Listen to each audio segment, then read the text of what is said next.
ინფრასტრუქტურა, სოციალური საკითხები, პრობლემები, რომლებიც უამინდობის დროს ქალაქს აწუხებს. ფოთის მოსახლეობისთვის მნიშვნელოვანი ყოველდღიური საზრუნავი და არჩეული მერის გეგმები არსებული გამოწვევების დასაძლევად. რა აწუხებთ ადგილობრივებს და როგორ აპირებს მათ გადაჭრას მუნიციპალიტეტის ხელმძღვანელობა. მომბე რეგიონების შეკითხვებს ფოთის მერი ბექა ვაჭარაძე უპასუხებს. მოგესალმებით ფოთიდან, ქალაქიდან, რომლის სტრატეგიული მნიშვნელობა, მდებარეობა და ისტორია განსაკუთრებულ როლს ასრულებს ქვეყნის განვითარებაში. ფოთში ახლა ტრანსფორმაციის პროცესია, ჩნდება ახალი პერსპექტივები, თუმცა რჩება სისტემური პრობლემები, რომელთა მოგვარებას მოსახლეობა მრავალი წელია ითხოვს. დღეს ჩვენი გადაცემის შეკითხვებს უპასუხებს ფოთის მერი ბექა ვაჭარაძე. იგი მეორე ვადითაა აღნიშნულ თანამდებობაზე არჩეული, შესაბამისად ის არამხოლოდ გეგმებზე, არამედ იმ შედეგებზეც ისაუბრებს, რაც მისი და მისი გუნდის მმართველობის შედეგად აისახა ქალაქზე. ბატონო ბექა, დიდი მადლობა გადაცემაში მონაწილეობისთვის. მოგესალმებით თია. პირიქით, მადლობა თქვენ ამ შესაძლებლობისთვის, რომ ვისაუბროთ მოსახლეობისთვის მნიშვნელოვან საკითხებზე და გეგმებზე. წარმატებულ წელს გისურვებთ თქვენ და თქვენს სატელევიზიო გუნდს. დიდი მადლობა. შესავალში ვახსენე ის, რომ ფოთი არის სტრატეგიული მნიშვნელობის ქალაქი, თუმცა ინდუსტრიული დატვირთვა ხშირად დისკომფორტს უქმნის მოსახლეობას. მაგალითად, ნაბადის უბანში მოსახლეობა ხშირად უჩივის მძიმეწონიანი მანქანების გადაადგილებას,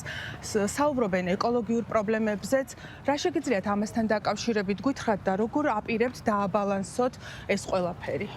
რა თქმა უნდა, ეს არის ჩვენთვის ერთ-ერთი პრიორიტეტული საკითხი. რაც შეეხება ლოჯისტიკას, საპორტო გადაზიდვებს, იცით რომ ეს არის ქალაქისთვის ერთ-ერთი მნიშვნელოვანი ეკონომიკური, ესე ვთქვათ, დგენელი. თუმცა ჩვენ ვაპირებთ სამომავლოდ, რომ ეს არ იყოს მხოლოდ ერთადერთი მთავარი ეკონომიკური მაჩვენებელი და შემადგენელი ჩვენი ქალაქის განვითარების და ყველა შესაძლებლობა გამოვიყენოთ, მათ შორის ახალ გეგმასთან მიმართებაშიც გვაქვს გეგმები, რომ რა თქმა უნდა ეს მიმართულებაც განავითაროთ და მოწესრიგდეს და სატრანსპორტო ქსელი ისე იყოს აწყობილი, რომ მოსახლეობას ნაკლები დისკომფორტი ჰქონდეს. რაც შეეხება კონკრეტულად თქვენს შეკითხვას, ამ მიმართულებითაც გვაქვს ჩვენ გეგმა და გქონდა არაერთი შეხვედრა, მაგალითად ტერმინალების წარმოადგენლებთან, IPM-ის წარმოადგენლებთან, PACE-ის წარმოადგენლებთან, პორტში ოპერირებს, მათ შორის სატვირთო ავტომობილების მძღოლებთან, უშუალოდ გადატვირთული მოძრაობის საკითხის მოგვარებასთან დაკავშირებით და ასევე არის რომ შიდა ქუჩებში ხშირად ვხედავთ ჩვენ გაჩერებულ სატვირთო ავტომობილებს, რაც პირველ რიგში უსაფრთხოებას უკავშირდება ესე ვთქვათ, სატრანსპორტო მოძრაობის და ასევე რა თქმა უნდა ძალიან დიდი დისკომფორტია მოსახლეობისთვის და ასევე რა თქმა უნდა ჩვენ შეუძლებელია ყველა გზა მოვარგოთ სატვირთო ავტომობილების გადაადგილების სტანდარტებს, ესე ვთქვათ, ის გზები, რომელიც არის დატვირთული და გათვლილი სატვირთო ავტომობილების მოძრაობისთვის და საქმიანობისთვის, რა თქმა უნდა, სხვა სტანდარტით კეთდება, მათ შორის სამეფინა ასფალტობეტონის საფარი იგება ხშირ შემთხვევაში. შესაბამისად, ეს საკითხები, რა თქმა უნდა, ჩვენ დღის წესრიგში დგას და ჩვენ გვაქვს გეგმა მომზადებული, ერთ წელზე მეტია უკვე, მაგალითად, როგორ ხედავთ ამ გადაწყვეტას, მათ შორის სატვირთო ავტომობილების მოძრაობის შეზღუდვით სხვადასხვა ქუჩებზე, მათ შორის დგომა გაჩერების აკრძალვით, თუმცა ეს არის ძალიან კომპლექსური საკითხი და ჩვენ არ გვიყვარს რაღაც ესე ერთპიროვნულად გადაწყვეტილების მიღება, რომელმაც შეიძლება რომელიმე მხარე დააზიანოს. თუნდაც სატვირთო ავტომობილების მფლობელები და ჩვენს ქალაქში არის 2000-ზე მეტი სატვირთო ავტომობილი რეგისტრირებული და რა თქმა უნდა ჩვენ ინტერესია რომ მათი მხარეც გავითვალისწინოთ, მათი ინტერესებიც გავითვალისწინოთ. შესაბამისად ჩვენ ახლა მუშაობთ კერძო სექტორთან და ემატება მაგალითად ახალი საპარკინგის სივრცეები მძიმეწონიანი მანქანებისთვის და ვფიქრობთ რომ ჩვენ წლევანდელ წელს უკვე მივალთ იმ ნიშნულზე რომ სრულად შევძლოთ დაფარვა ქალაქში მუდმივად მოძრავი, რომელიც არის დაახლოებით 500-600 სატვირთო ავტომობილი ამ ავტომობილებისთვის შეთავაზება რომ მათ შეძლონ გააჩერონ უსაფრთხო ტერიტორიებზე თავიანთი სატვირთო ავტომობილები და შემდგომ უკვე რა თქმა უნდა გვექნება საშუალება რომ გარკვეულ აკრძალვებზე წავიდეთ იმისათვის რომ განმუხტოთ ქალაქის შიდა ქუჩებზე გადაადგილება. ამასთან ერთად რა თქმა უნდა ჩვენ გვაქვს გეგმა იგივე შემოვლითი გზის მშენებლობასთან დაკავშირებით, რომელიც არსებობს და რომელზეც პირველი ეტაპი დაწყებულია უკვე შემოსასვლელი ხიდის სახით და ერთ-ერთი გზა, რა თქმა უნდა, არის შემოვლითი გზა რომელიც უნდა მივიდეს სპორტამდე და რა თქმა უნდა ეს თავის მხრივ აუცილებლად ვისაუბრებთ, მაგრამ და ეკოლოგიურ პრობლემებსაც ეკოლოგიურ საკითხებს რაც შეეხება, რა თქმა უნდა, ესეც აქტუალურია ჩვენთვის და ჩვენ გქონდა მაგალითად შემთხვევა, იცით თქვენ სადაც რაიმეებს გავსი გადაცნობა არსებობს საწარმოოს პროცესის მხრიდან, ჩვენ ინდივიდუალური მიდგომა გვაქვს თავისთავად შესაბამის უწყებებთან ერთად, ამ შემთხვევაში გარემოს დაცვის სამინისტროსთან ერთად და იყო ერთ-ერთი შემთხვევა, თქვენ გახსოვთ მაგალითად ჯავახიშვილის ქუჩაზე წლების განმავლობაში არსებობდა პრობლემა. მინდა გითხრათ, რომ ახლა ეს პრობლემაც მოგვარებულია, რაც გარკვეულწილად მოსახლეობის ესე ვთქვათ პროტესტს იწვევდა გულისხმობ სამუშაო პროცესიდან წარმოქმნილ გარკვეულ ესე ვთქვათ ტვერს, რომელზეც ესე ვთქვათ მოსახლეობა გამოთქვამდა წუხილს, თუმცა ჩვენ მივიღეთ გადაწყვეტილება მაშინ იცით რომ მთავრობასთან კოორდინაციით ჩვენი მაჟორიტარის აქტიური თანამონაწილეობით რომ ინვესტიციის ესე ვთქვათ ინტერესი გამოჩნდა ამ ტერიტორიაზე ჩვენ უკვე გამოსყიდული გვაქვს 99 კერძო საკუთრება ამ ორი კორპუსიდან, მხოლოდ ერთი არის დარჩენილი, რომელიც თავად არ იმყოფება საქართველოში და ატომგაზ უარს აცხადებს და ეს პროცესი გვიშლის ხელს იმასთან, რომ დემონტაჟი განვახორციელოთ ამ ორი კორპუსის. ჩვენ ამ მოსახლეობის უსაფრთხოდ გადაყვანა განვახორციელეთ ამ პროცესით. მუნიციპალიტეტმა აიღო თავის თავზე ეს ტექნიკური საკითხი, ინვესტიცია ვახსენე იქნა გამომდინარე, რომ ეს თანხა მოხდა ინვესტორის მხრიდან ამ თანხის დაფარვა ჩაირიცხა მუნიციპალიტეტის სანკარიზე და ეს საკითხი მოგვარდა და მათ შორის ის საწარმოო პროცესი რაც ამ დისკომფორტთან იყო დაკავშირებული, ესე ვთქვათ, ესეც შეიცვალა, თუმცა, გამოსავალი, ესე ვთქვათ, ორმხრივი მოინახა და პრობლემა აღმოფხვრილია ამ კუთხით. შესაბამისად, თუ სადმე კიდევ მსგავსი შემთხვევები იქნება, გვექნება ჩვენს თავისთავად ინდივიდუალური მიდგომა და აქტიურად მივუშავებთ მათ შორის ესე ვთქვათ, სამთავრობო სხვადასხვა უწყებებთან შესაბამის კომპეტენციის ფარგლებში, რომ ეს საკითხები გადავჭრათ, თუმცა ახლა ისიც უნდა გვესმოდეს, რომ ჩვენი ქალაქი თავისი სტრატეგიული მნიშვნელობიდან გამომდინარე, ადგილმდებარეობიდან გამომდინარე, საინტერესოა ამ მიმართულებით ბიზნესისთვის და შესაბამისად მესმის, რომ შესაძლოა გარკვეულწილად მოსახლეობას ერჩინოს, რომ საერთოდ ეს ბიზნესი ქალაქში არ არსებობდეს და უფრო მშვიდი გარემო შეიქმნას ამ კუთხით, თუმცა ეს ძალიან დააზიანებს ეკონომიკურ სარგებელს ქალაქისთვის, რომელიც რა თქმა უნდა, როგორც სამუშაო ადგილებთან არის დაკავშირებული, ასევე საერთო ეკონომიკურ სარგებელთან ქალაქის და ქალაქის განვითარებას. რაც შეეხება გენგეგმას, ვიცი რომ ახლა აქტიურად მიმდინარეობს ამ საკითხზე მუშაობა. მაინტერესებს, რამდენად იქნა მისი მუშაობის პროცესში გათვალისწინებული საზოგადოების არასამთავრობო სექტორის შენიშვნები და შეხედულებები. მე ბუნებრივად ვახსენე რამოდენიმეჯერ მგონი ჩემს საუბარში, გენგეგმა იმდენად მნიშვნელოვანი არის ჩემთვის, იქიდან გამომდინარე, რომ ქალაქის გრძელვადიანი განვითარებისთვის არის ძალიან მნიშვნელოვანი დოკუმენტი, რომელიც სრულიად ახალ ეტაპზე გადაიყვანს განვითარების ჩვენ ქალაქს და მოგცემს შესაძლებლობას, რომ ყველა ძლიერი მხარე გამოვიყენოთ ქალაქის, როგორც არის სტრატეგიული მდებარეობა, როგორც არის ბუნებრივი რესურსები, სხვადასხვა, რა თქმა უნდა, ტურიზმის მიმართულებით პირველ რიგში, რაც არის ჩვენი ერთ-ერთი ძირითადი აქცენტი გენგეგმის შემუშავების პროცესში და მალთაყვის ტერიტორიის სრულიად ახალი განაშენიანება, რაც სრულიად ახალ საინვესტიციო ბიძგს მიცემს მათ შორის ჩვენს ქალაქს და უკვე გვაქვს კონცეფცია დამუშავებული გენგეგმის, სადაც არის ასევე ეკონომიკური მაჩვენებლები და საინვესტიციო შეთავაზებები, მათ შორის გამზადებული, ესე ვთქვათ, საინვესტიციო პორტფოლიო, რომელიც ძალიან საინტერესო იქნება გენგეგმის დამტკიცების შემდეგ, დარწმუნებული ვარ ბიზნეს სექტორისთვის და პოტენციური ინვესტორებისთვის ჩვენი ქალაქის. დიდი პოტენციალი გვაქვს, უფრო დიდი სარგებელი მიიღოს ქალაქმა სწორედ ტურიზმის მიმართულებით, მათ შორის სპორტული ტურიზმის მიმართულებით და რა თქმა უნდა, ეს ძირითადი აქცენტი არის მალთაყვის ტერიტორიაზე, მათ შორის მალთაყვის დაკავშირება იგივე ეროვნულ პარკთან და ყველა ამ ძლიერი მხარეების გამოყენებაზე, თუმცა ასევე არსებულის გაძლიერებაზე, შენარჩუნებაზე ჩვენი ხედვით ფოთი არის ქალაქი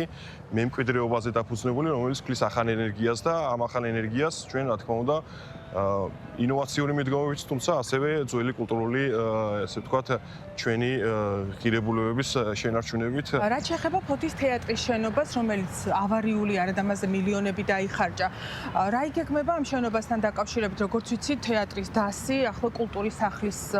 შენობაშია, ისინი უკვე მრავალი წელია იქ არიან და იქ აგრძელებენ შემოქმედებით ცხოვრებას. რა იგეგმება ამ შენობასთან დაკავშირებით, რომელიც ავარიულია, იგეგმება ახლის აშენება თუ ამ შენობის რეაბილიტაცია?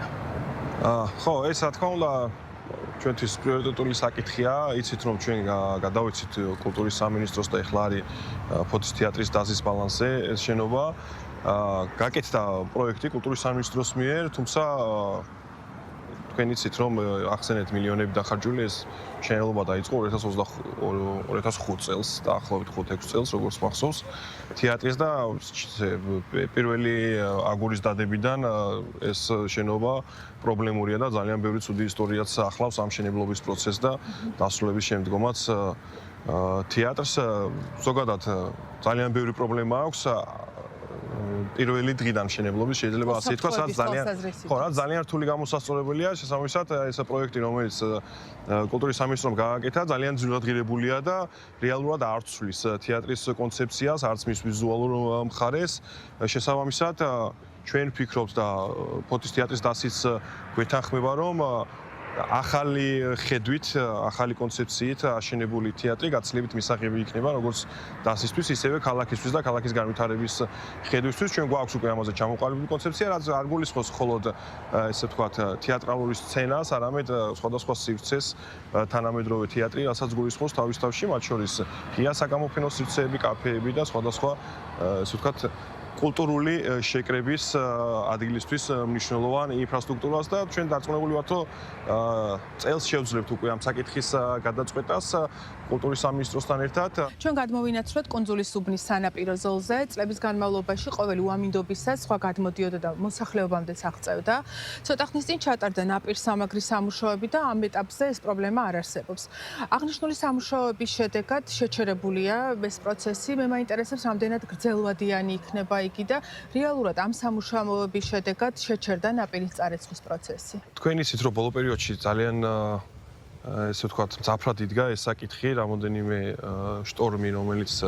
ბოლო პერიოდში ამ პროექტის განხორციელებამდე იყო განსაკუთრებით კუნძულის სანაპიროს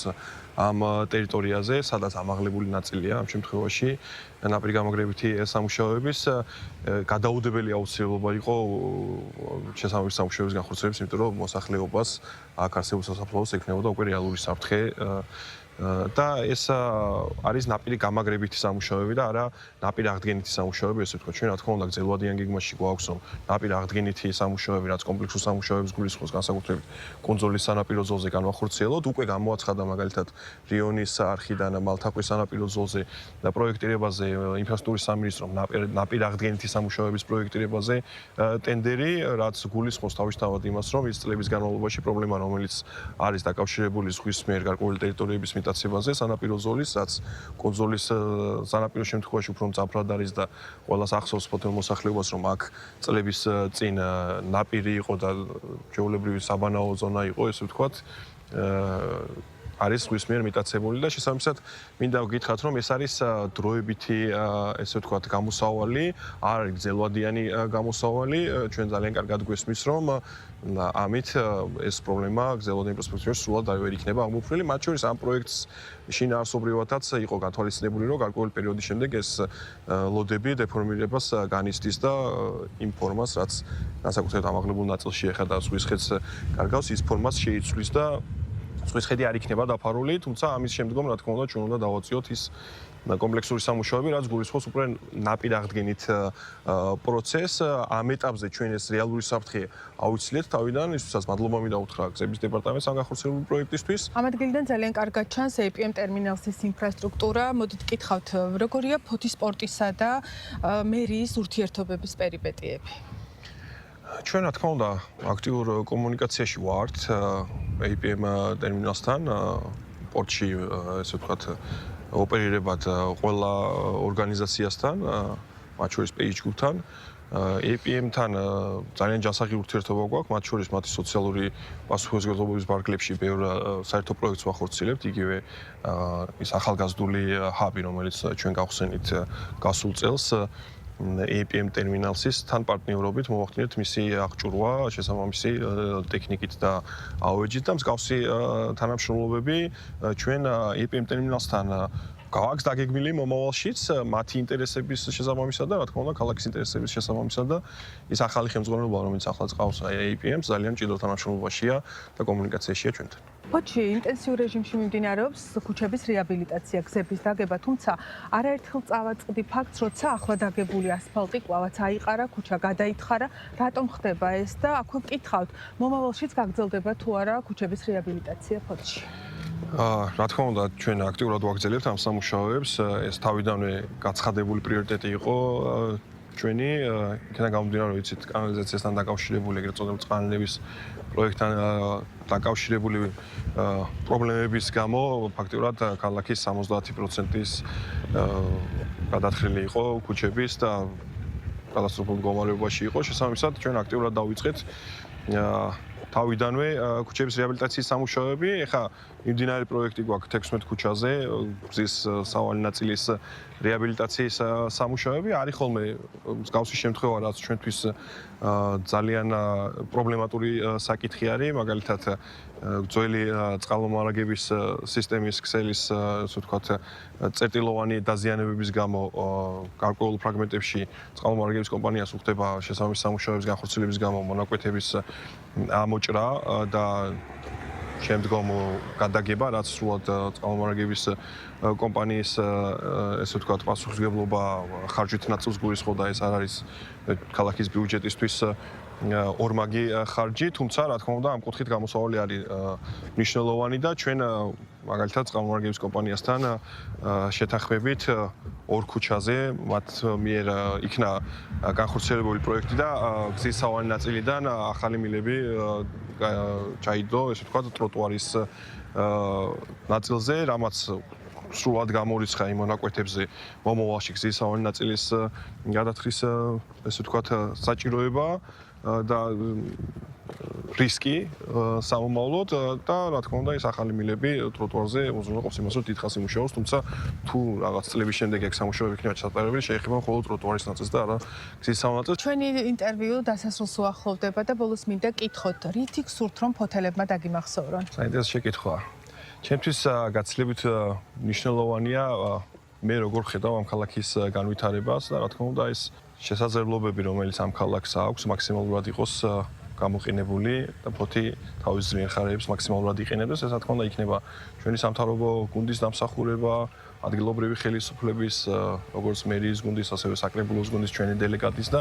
ჩვენი მოსახლეობის ერთობლივი დამსახურება იმ პერსპექტივების რეალური განხორციელება, რომელსაც ჩვენ ხედავთ ამ ქალაქში და ეს არის მართლაც რეალისტური გეგმები, თუმცა საკმაოდ ამბიციური. ჩვენ ვამბობთ, რომ ქალაქი არის მემკვიდრეობაზე დაფუძნებული ახალი ენერგიის შესაძლებლობა, ქალაქი სადაც მემკვიდრეობა ხდება ახალ შესაძლებლობებს, არის ჩვენი სლოგანი და მინდა რომ იმ პერიოდში, როდესაც ჩემი საქმიანობა იქნება დაკავშირებული რეალურ ნაბიჯებთან ამ ქალაქის განვითარების,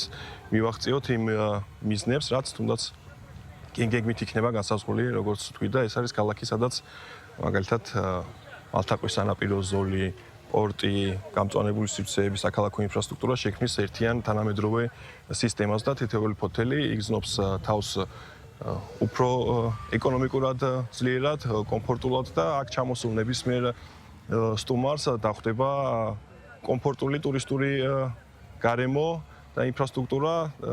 იმ ბუნებრივი რესურსების შესაბამისი, რომელიც რეალურად აქვს ჩვენ ქალაქს, იქნება მალთაყვის სანაპირო ზოლი, სრულად განვითარებული მალთაყვის სანაპირო ზოლი და კუნძულის სანაპირო ზოლი იქნება ერთმანეთთან ხიდით დაკავშირებული.